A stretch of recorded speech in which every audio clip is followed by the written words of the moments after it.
Mobile Suit Gundam G-Hawks, series Gundam terbaru dari Sunrise yang berkolaborasi dengan Studio Khara sempat viral awal tahun 2025 lalu. Bagaimana tidak, series yang merupakan salah satu universe alternatif dari timeline UC ini memiliki desain mobile suit yang jauh berbeda dari universe utamanya. Dan salah satunya adalah Light Type Gun Cannon, yang mana merupakan gun cannon dari universe baru ini. Meskipun dirilis sebagai kit reguler dari Bandai, namun ternyata HG Light Type Gun Cannon juga ada kawinnya, yang mana dibuat oleh brand Leopard model. Lalu, bagaimanakah dengan kualitas dari kit yang satu ini? Langsung saja kita bahas sebagai berikut. Memiliki bahan plastik yang kurang bagus, namun cukup empuk ketika dipotong, moldingnya tidak terlalu rapi, tapi proses rakitnya sendiri menjadi sangatlah mudah, serta tidak membutuhkan banyak waktu. Saya hanya butuh waktu kurang dari 3 jam saja untuk merakitnya. Dan untuk hasilnya sendiri, masih bisa dibilang cukup solid, tidak terlihat ada join yang loose maupun parts yang rontok ketika digoyang-goyangkan seperti ini.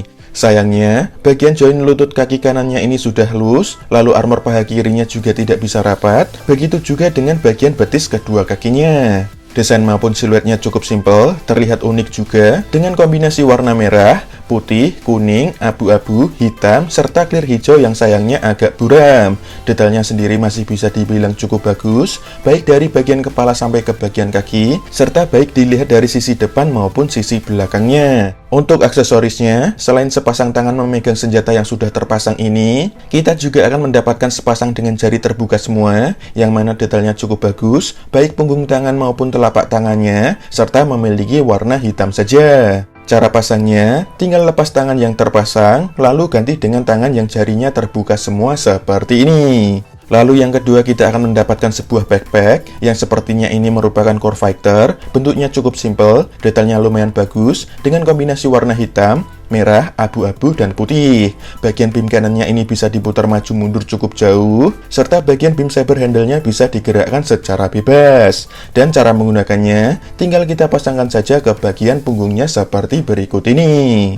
Kemudian untuk senjatanya, yang pertama kita akan mendapatkan sebuah beam rifle, memiliki bentuk yang simple, namun dengan detail yang cukup bagus, serta kombinasi warna abu-abu, hitam, dan kuning. Untuk bagian ini bisa diputar maju mundur, serta bagian visornya bisa diputar ke kiri, dan bisa kita putar ke kanan. Dan cara menggunakannya adalah dengan metode sandwich kurang lebih seperti ini.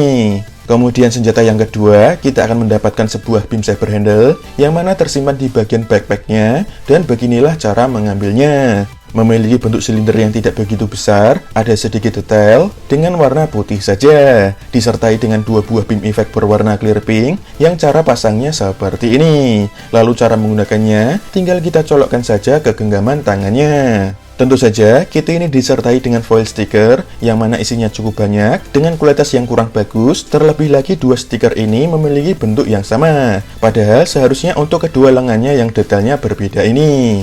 Untuk ukurannya, kit ini memiliki tinggi hampir 14 cm sampai bagian kepala, dan berikut ini adalah perbandingan dengan entry grade RX-782 Gundam serta entry grade Nu Gundam. Di sini terlihat bahwa HG Light Type Gun Cannon ini sedikit lebih tinggi dari RX-782 Gundam, namun masih jauh lebih pendek dari Nu Gundam. Untuk artikulasinya, bagian kepala bisa mengangguk-angguk, lalu bisa miring ke kiri dan ke kanan. Sayangnya tidak bisa diputar 360 derajat karena kepentok bagian belakangnya. Tangannya bisa diangkat sejauh ini, bisa dibilang sangat bagus, serta armor bahunya bisa digerakkan naik turun. Bahunya bisa digerakkan maju mundur, kemudian bisa digerakkan secara bebas, serta bisa diputar 360 derajat seperti berikut ini.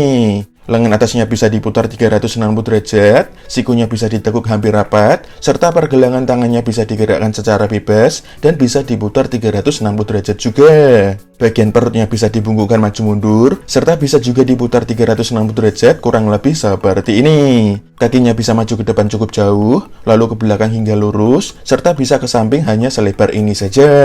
Bagian selangkangannya bisa digerakkan naik turun, lalu pahanya bisa diputar-putar sedikit, serta lututnya bisa ditekuk seperti berikut ini. Pergelangan kakinya bisa digerakkan maju mundur, lalu kanan kiri juga bisa, serta bisa diputar 360 derajat. Sedangkan untuk armor pergelangan kakinya hanya bisa digerakkan kurang lebih seperti berikut ini. Untuk kesimpulannya, jika kita mengabaikan kualitas plastiknya, menurut saya kit yang satu ini masih layak untuk dikoleksi. Proses rakitnya yang mudah dan cepat, serta hasil yang bisa dibilang cukup solid. Meskipun saya mendapati lutut kaki kirinya loose, serta beberapa bagian yang tidak bisa rapat, namun bisa jadi karena saya yang dapat gacha jelek saja. Bisa jadi tidak terjadi pada kit light up gun cannon yang lain. Hanya saja, untuk kasus stiker yang terbalik, sayangnya terjadi di semua kit light up gun cannon yang KW, termasuk varian warna terbarunya. Aksesorisnya sendiri tidak banyak, bahkan tanpa ada bonusan action base maupun decal. Di pasaran sendiri, kit ini memiliki harga 100 ribuan lebih sedikit, yang mana menurut saya masih oke saja jika ingin membelinya. Dan untuk video reviewnya kurang lebih seperti itu saja, kita akan ketemu lagi di video yang selanjutnya.